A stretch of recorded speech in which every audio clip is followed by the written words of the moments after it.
Luci, koľko krokov denne prejdeš? Asi nejakých 7-8 kilometrov denne. Počúvam ráno, keď prídem, tak si vždycky akože vypeckujem niečo dobré, melodické, čo sa mi do rytmu dobre kráča.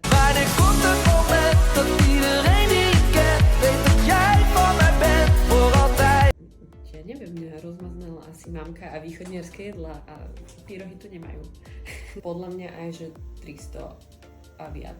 Poviem dve veci. Poprvé, že sa nedá vôbec ukázať množstvo vecí, ktoré denne robíme. A po druhé, my dávame veľmi veľa pozmeňovacích návrhov na rôznu legislatívu.